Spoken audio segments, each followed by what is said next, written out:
So when I posted my sushi pizza video last week, a lot of you really wanted to see the vegan version. And who am I to deny you some sweet, sweet avocado goodness, so here we go. Because the rice crust was made from the last time I made sushi pizza, I'm putting this part in again. I was initially gonna skip this step and tell you to go check out the other video to see how to make the pizza crust, but then I thought, why am I gonna make a vegan watch a video with meat in it just to learn how to make a sushi pizza crust? Basically what I'm saying is if you've already seen this part, you can go ahead to skip to the part where I have different clothes on. First thing you gotta do is season your cooked sushi rice with some sushi rice seasoning. You can make your own and I'll have a basic recipe for one in the description, but you can also buy it from the bottle. Mix it in well, and once the rice starts to get sticky, roll it up into a ball and then flatten it on some parchment paper. Shape it into a disc shape, and you want it to be about 1 inch to 1.5 inches thick. Make sure your hands are really nice and wet with water to keep the rice from sticking to your hands. Now flip it onto another piece of parchment paper and then wrap it like a little package to store in the freezer overnight. This is an important step because freezing the rice ensures that it keeps its shape once you're frying the crust part. It also ensures that the outside will be nice and crunchy while the inside is nice and soft. This is probably the most tedious step in the whole process, so make a whole bunch of them now and then store them in a freezer-safe Ziploc bag, and then you can make them whatever you want.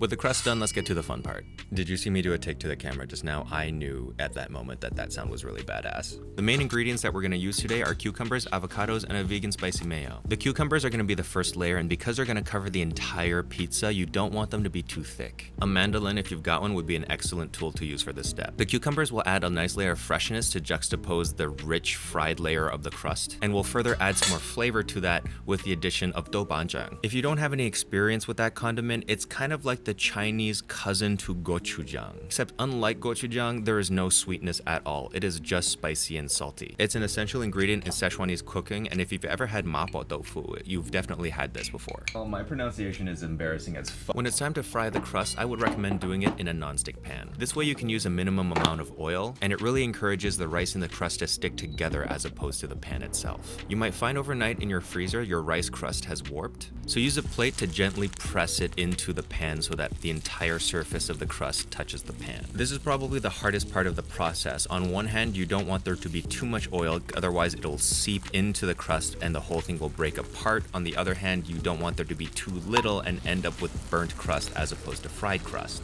And yes, flipping is almost essential because if you use a spatula, it tends to break apart as well, so learn how to flip. Once it's all toasty on both sides, you can put it on a paper towel and let that dry. Once it is dry and cooled down, it will stay together much more easily and get really crispy. The spicy mayo that we use for this recipe is different, not just because we use a vegan mayo. In my experience, vegans can take spicier food than non-vegans do on average, so let's make it spicier. Vegan mayo, sriracha, rice wine vinegar, but also with the addition of slap your mama and Tajin. Originally, I just did it because all the ingredients were there, so why the f not? But it turned out really nice. There was a layer of spice and brightness that I didn't get with just the sriracha and the mayo and the vinegar on its own. Buy your nori pre-cut because this was a terrible experience.